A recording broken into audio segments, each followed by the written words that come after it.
Well, you really can't talk about parenting unless you talk about issues of judgment and guilt, because being a parent is at least half being judged by others and feeling guilty. So that's what we're going to talk about.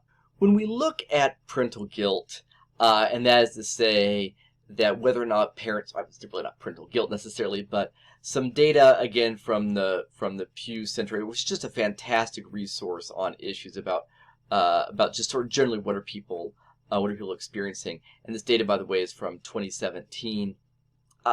They found that mothers and fathers both feel that they don't spend enough time with their children. That's what you're seeing up here, is they feel they don't spend enough time with their children. Fathers, actually, so this is too little is that dark color, and the right amount is that sort of middle color. Yeah, and so fathers, though, way more than mothers, feel like they don't spend enough time with their children.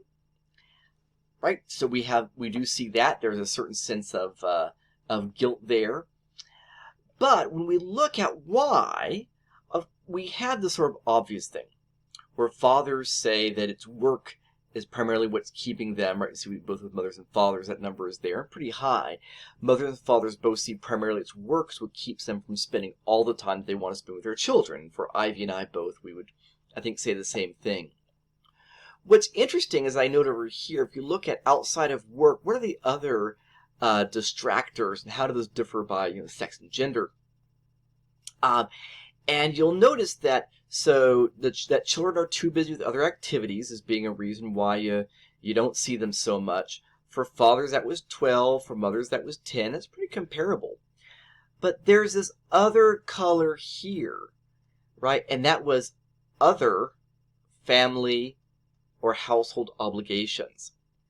So when mothers feel they're not spending enough time with children outside of work, a really big factor here for them is the fact that they are busy.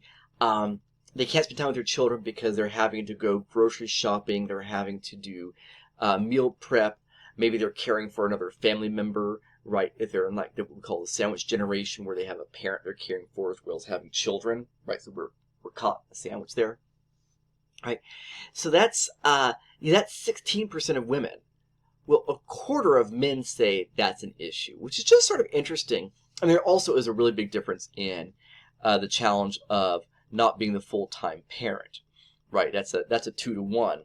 But a 4-to-1 is that women are burdened or find themselves having to spend time doing other household or family labor, and therefore not spending time with their children, whereas it doesn't seem to be a main distractor for fathers. So a little bit of a pattern from before is appearing there, and it's sort of interesting.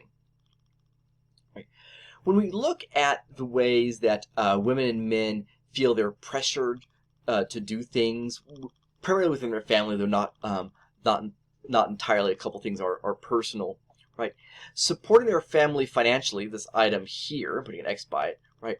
We'll see that men, much more than women, feel that they are pressured financially to be supporting their family, right?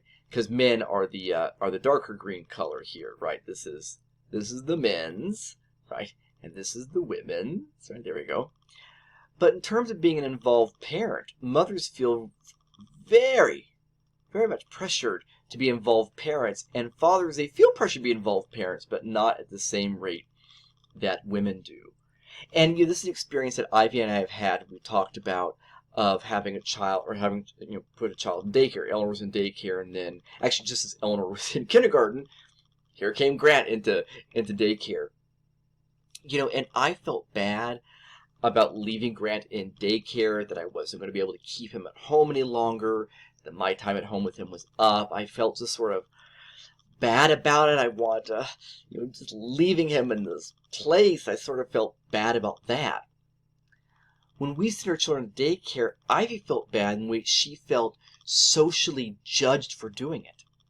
For me, it was all personal. You know what I mean? To me, it was just like, I'm just leaving my baby at some building, like I was just dropping him off at a random strip mall. And same thing with Eleanor, just walking away from her, just leaving my child in the care of somebody else was upsetting me. For Ivy, it was about the way that people were going to look at her as being a bad mother. This is not saying Ivy's shallow. What it's talking about is this very thing, right here, about the pressure to be an involved parent, right? And so women and men may, again, feeling it, and this is about, right, that they face a lot of pressure. Not that they want to do the thing, but the external pressure and the judgment they feel. And we're seeing the way this is very much gendered and obvious impacts then what's going to happen in the household. Also, we get helpful magazine covers like this. And by the way, this one over here on the right, actually, when I first saw this a few years ago, I actually took a picture of it, sent it to Dr. Kinzer, because she does a lot of mother work. And I was like, hey, this is awesome. Yeah, the best and worst moms. I don't think I've ever seen these sort of magazines. I don't watch them, but I sort of walk by them in the grocery store sometimes, or notice them in the grocery store sometimes, walk past. I don't think I ever have noticed this sort of judgment of fathers the way we feel free to do this of mothers, right? The best and worst moms, these are of celebrity moms. But we're on here, if we're talking about Angelina Jolie, what about Brad Pitt?